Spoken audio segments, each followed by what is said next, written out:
అందరికీ నమస్తే, నేను మీ రూపేష్ తెలుగు ట్రావెలర్. సో మన కంట్రీలో ఉన్నటువంటి లక్షద్వీప్కి అలాగే మాల్దీవ్స్కి సోషల్ మీడియాలో 2 రోజుల నుంచి చిన్నపాటి వార్ అయితే జరుగుతుంది. వార్ ఏంటి, అసలు మాల్దీవ్స్లో ఉన్న గవర్నమెంట్ ఆల్మోస్ట్ కొలాప్స్ అయిపోయేటువంటి పరిస్థితులకి అయితే వెళ్ళిపోయింది. అసలు ఎందుకు పరిస్థితి అనేది ఇంత టిపికల్గా అయిపోయింది? మాల్దీవ్స్కి మనకు సిచ్యువేషన్స్ అనేవి బాగానే ఉన్నాయి, పరిస్థితులు బాగానే ఉన్నాయి, సంబంధాలు కూడా బాగానే ఉన్నాయి, టూరిజం కూడా చాలా బాగుంది. ఇటువంటి పరిస్థితుల్లో తాజాగా ఎందుకు ఇంత ఘోరమైన పొజిషన్ లేక మాల్దీవ్స్ అనేది వెళ్ళింది, మనతో ఎందుకు గిల్లి కజ్జలు పెట్టుకుంది అనేది చాలా సింపుల్ ఇన్ఫర్మేషన్. సింపుల్గా ప్రతి ఒక్క వ్యక్తికి అర్థమయ్యేటట్టు క్లియర్ కట్గా చెప్తా. సో వెరీ సింపుల్ మెథడ్లో. నాకు actually I'm not feeling so well. నాకు హెల్త్ కూడా బాగలేదు, ఆల్మోస్ట్ 1 month నుంచి అప్సెట్ అయిపోయింది. బట్ అయినా నేను ఈ వీడియో చేస్తానంటే మన కంట్రీ అనేది ఏం కోల్పోయింది అనేది చెప్పడానికి. సో నా వంతు బాధ్యతగా అయితే ఈ వీడియో చేస్తాను. వీడియోని అయితే లాస్ట్ వరకు చూడండి. నాకు ఇంకా నా హెల్త్ అప్డేట్ ఏం లేదు, నాకు లంగ్స్లోకి కొంచెం వెట్ అయితే చేరిందంట. సో వింటర్ సీజన్ కదా, అది కొంచెం క్యూర్ అవడానికి నేను కొంచెం రెస్ట్లో ఉండాలి. నేను అదే పనిగా ట్రావెల్ చేస్తూ కుదరదని చెప్పి డాక్టర్స్ కూడా వార్న్ చేశారు. అందుకే నేను కొంచెం రెస్ట్ తీసుకుంటున్నాను. మొన్నటి వరకు మాల్దీవ్స్కి మనకు పరిస్థితులు చాలా బాగున్నాయి. మన వాళ్ళు చాలామంది వెళ్ళి అక్కడ ఉన్నటువంటి బీచెస్ని, ఐలాండ్స్ని అన్నింటినీ ఎక్స్ప్లోర్ చేయడం, ఎంజాయ్ చేయడం. సో చాలా బాగుండేది. మాల్దీవ్స్ అనేది చాలా చిన్న కంట్రీ అండ్ బ్యూటిఫుల్ కంట్రీ. మొన్నటి వరకు కూడా ఆ కంట్రీతో మనకి ఏ రకమైన ప్రాబ్లం లేదు. సో అంత బాగానే ఉన్నది. సడన్గా ఏమైంది, ఎందుకు ఇంత పరిస్థితి వచ్చింది? రీసెంట్గా ప్రధాని మోదీ గారు లక్షద్వీప్లో పర్యటించడం వల్ల మాల్దీవ్స్లో ఒక రకమైన చిన్న భూకంపమే పుట్టింది. సో ఎందుకు ఈ కలవరం అనేది మాల్దీవ్స్లో పుట్టింది అనేది క్లియర్ కట్గా చెప్తా. మాల్దీవ్స్లో ఇది వరకు ఉన్నటువంటి గవర్నమెంట్ ఇండియాకి చాలా ఫేవరబుల్గా ఉండేది. సో ఇండియాకి చాలా అనుకూలంగా ఉండేది. అందుకే మనకు వీసాస్ కానీ అన్నీ కూడా ఆనరబుల్ వీసాస్, ఒక రకంగా చెప్పాలంటే ఫ్రీ వీసాస్ మనం ఇండియన్స్కి 30 days అంతా ఇచ్చి, సో ఇండియన్స్ని మోర్ అట్రాక్ట్ చేసేవాళ్ళు టువర్డ్స్ మాల్దీవ్స్ టూరిజం సైడ్. కాకపోతే మాల్దీవ్స్లో రీసెంట్గా గవర్నమెంట్ అనేది చేంజ్ అయింది. కాకపోతే మాల్దీవ్స్లో చేంజ్ అయిన గవర్నమెంట్ ఇండియాకి కాకుండా ఈసారి కొంచెం చైనాకి ఫేవరబుల్గా అయితే ఉంది. ఇదే మెయిన్ ప్రాబ్లం. చైనా ఏంటంటే మన కంట్రీతో ఏ దేశాలు అయితే సత్సంబంధాలు ఉన్నాయో ఆ కంట్రీలు అన్నిటికీ కూడా ఎర్రలు వేయటం, సో వాటిని కూడా వాటి ఆధీనంలోకి తెచ్చుకోవడం, ఇట్లాంటివన్నీ చేసింది. ఎగ్జాంపుల్ శ్రీలంక అంత దెబ్బ తినడానికి కూడా కారణం, one of the reason China. సడన్గా చైనాకి మాల్దీవ్స్ మీద ఎందుకంత ప్రేమ పుట్టింది అంటే ఈ గవర్నమెంట్ చేంజ్ అవ్వడం వల్ల అక్కడ ఉన్నటువంటి మన సైనిక స్థావరాలు, మాల్దీవ్స్లో ఉన్నటువంటి కొన్ని సైనిక స్థావరాలని వెనక్కి పంపించేసి మన కంట్రీకి వాటి స్థానంలో చైనా యొక్క సైనిక స్థావరాలను ఏర్పాటు చేయాలనేది చైనా యొక్క కుట్రలో అంతర్భాగం. ఒకవేళ కనుక ఈ సిచ్యువేషనే కనుక జరిగితే చైనా అనేది మనకు పక్కలోకి బెల్లమైపోతుంది. మన సైనిక స్థావరాల మీద కానీ, మన ఆయుధాల మీద కానీ, తర్వాత మన నేవీ మీద కానీ, ఎయిర్ ఫోర్స్ మీద కానీ అన్నిటి మీద నిఘా ఉంచడమే కాకుండా చైనా యొక్క ఆయుధాలని కూడా మాల్దీవ్స్లో మోహరించేటువంటి పరిస్థితికి అయితే తీసుకొచ్చింది. సో ఎంత చెప్పినా వినకుండా ఆ దేశం యొక్క అధ్యక్షుడు రీసెంట్గా చైనా పర్యటన చేయడం సో మన వాళ్ళందరికీ బాగా బాధేసింది. ఎందుకంటే మాల్దీవ్స్కి మనం చేసినటువంటి హెల్ప్ అనేది అంతా అయిందే కాదు. గతంలో మాల్దీవ్స్లో కొంతమంది తీవ్రవాదులు అనేవాళ్ళు చొరబడితే మన ఎయిర్ ఫోర్స్ వెళ్ళి అక్కడ వార్ చేసి అక్కడ ఉన్న ప్రజలందరినీ రక్షించి మాల్దీవ్స్ని మళ్ళీ మామూలు స్థితికి చేర్చింది. At the same time Covid టైంలో వ్యాక్సినేషన్ దొరక ఇబ్బంది పడుతున్న టైంలో మనమే వ్యాక్సినేషన్ అనేది మాల్దీవ్స్ కూడా పంపించాం. సో చేసిన సాయం అనేది మర్చిపోకూడదు. సో మాల్దీవ్స్ అనేది వెంటనే మర్చిపోయింది, చైనాతో జత కట్టడానికి తయారైంది. అయినా సరే మన వాళ్ళు కొంచెం ఓపిక పడ్డారు. బట్ ఏంటంటే ముందు నుంచి అనుకుంటున్నది ఏంటంటే మాల్దీవ్స్ని కొట్టేటువంటి బీచెస్ కానీ, మాల్దీవ్స్లో ఉన్నటువంటి బ్లూ కలర్స్ ఓషన్ కానీ, వైట్ శాండ్ కానీ, యాజిటీస్ అంతా కూడా లక్షద్వీప్లో ఉంది. సో మాల్దీవ్స్ని కొట్టేటువంటి బ్యూటీ లక్షద్వీప్కి ఆ కెపాసిటీ ఉంది, మొదటి నుంచి అనుకుంటున్నది.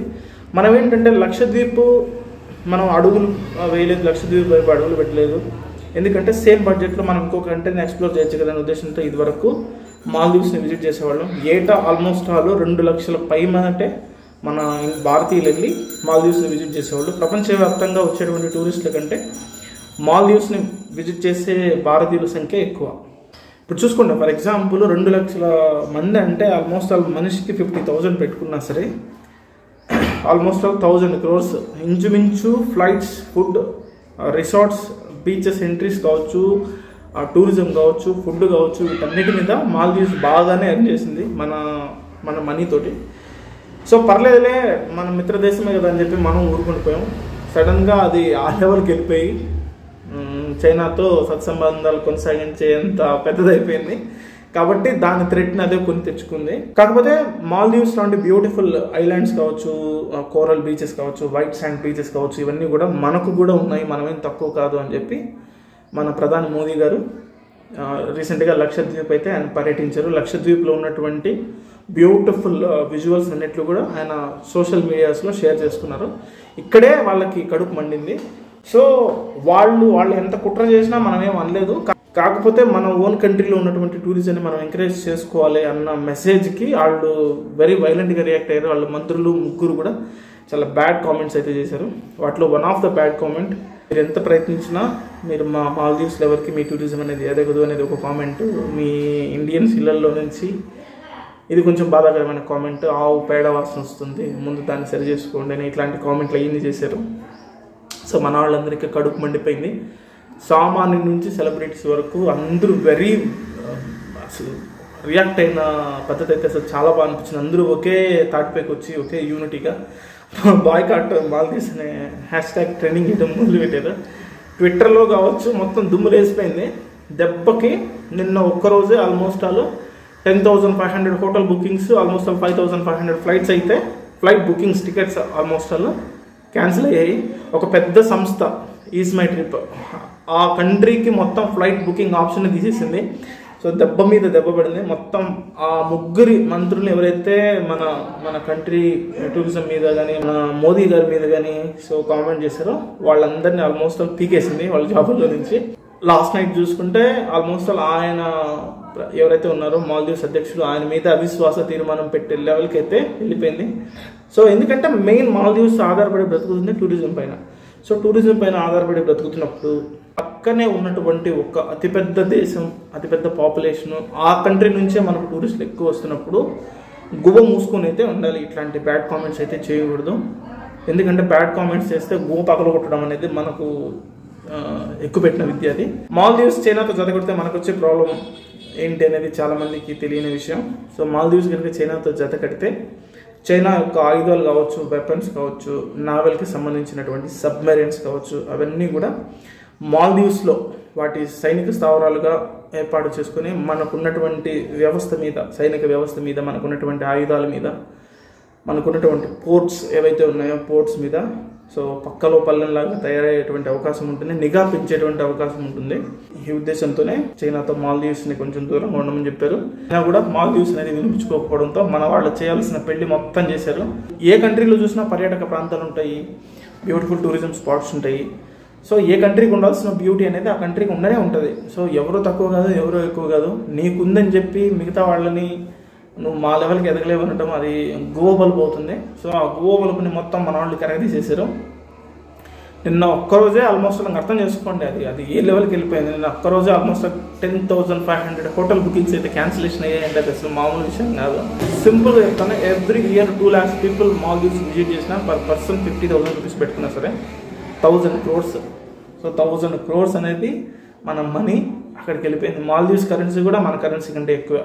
మన ఇండియన్ రూపీ కూడా మాల్దీవ్ కరెన్సీ కంటే తక్కువే. అర్థమైందా మీకు?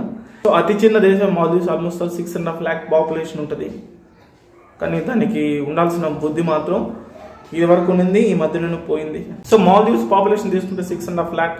సో మెయిన్ సోర్సెస్ వచ్చేసి టూరిజం పైన ఆధారపడి ఆ కంట్రీ అయితే రన్ అవుతుంది.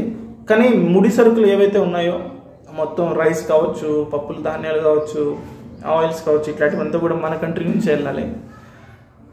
వ్యాక్సినేషన్స్ అన్నీ మనం పంపించినా సరే దాని బుద్ధి అయితే అది చూపించింది. నిజానికి వాస్తవానికి మేము అనుకున్నాం ఈ ఇయర్ ఏదైనా సరే మాకు మంచి కొలాబరేషన్తో ఏదైనా టూరిజం కంపెనీతో కానీ దేనితోనే కానీ వస్తే మాల్దీవ్స్ చేయాలనేది మేము అనుకున్నాం. కానీ ఈ లోపల అది అక్కసు వెళ్ళగక్కి మా అందరికీ గోళం పడేటట్టు చేసింది. సో అందుకే మేము ఆ ట్రిప్ని మొత్తం లాస్ట్ నైట్ వీ డిసైడెడ్, మా ఉంటారు కదా మా యూట్యూబర్స్ అంతా కూడా, so we decided. So opportunity అనేది వస్తే will go to Lakshadweep and will explore. Already లక్షద్వీప్కి సంబంధించి చాలామంది ట్రావెలర్స్ అయితే చేస్తున్నారు. ఎందుకంటే అది మన ఓన్ కంట్రీ. ఎప్పుడో తెలుసు అది. మాల్దీవ్స్ని కొట్టేటువంటి బీచెస్ కావచ్చు, ఐలాండ్స్ కావచ్చు, వైట్ శాండ్ కోరల్ బీచెస్ కావచ్చు, ఇట్లంతా కూడా మనకి లక్షద్వీప్కి అయితే ఆ కెపాసిటీ ఉంది. సో మన వాళ్ళు ఇప్పటి నుంచైనా సరే ఇంకొంచెం దాని మీద ఫోకస్ పెట్టి దాన్ని తీసుకొస్తారు. ఎందుకంటే ఇంకా డెఫినెట్గా దాన్ని వెలుగులోకి తీసుకొస్తారు. లక్షద్వీప్ని ఫెసిలిటీస్ పెంచుతారు, హోటల్స్ పెంచుతారు. మాల్దీవ్స్ లెవెల్కి అయితే ఖచ్చితంగా 100% రానున్న కొద్ది ఇయర్స్లోనే లేపుతారు, నాకైతే నమ్మకం ఉంది. ఎందుకంటే మాల్దీవ్స్ చాలా చిన్న చూపు చూసింది కాబట్టి, మన ఈగోని అది హట్ చేసింది కాబట్టి, సో డెఫినెట్గా they will take care of it. ఇది మాల్దీవ్స్కి మనకు మధ్య ఉన్నటువంటి గొడవ. ఎప్పటికైనా కూడా ఒకటి, మనం ఎన్ని విదేశాలు తిరిగినా, ఎంత తిరిగినా, ఏం చేసినా సరే మన కంట్రీలో ఉన్నటువంటి టూరిజమే మనకు ముందు. మన కంట్రీకి ఎలాగో లక్షద్వీప్ ఉంది కాబట్టి లెట్స్ ఫోకస్ ఆన్ లక్షద్వీప్. అది అందరికీ అర్థమైందని అనుకుంటున్నాను. సో ఎవరికైనా సరే డౌట్ ఉంటే కింద కామెంట్ సెక్షన్లో కామెంట్ చేయండి. Take care. మళ్ళీ ఒక మంచి వీడియోతో మళ్ళీ కలుద్దాం.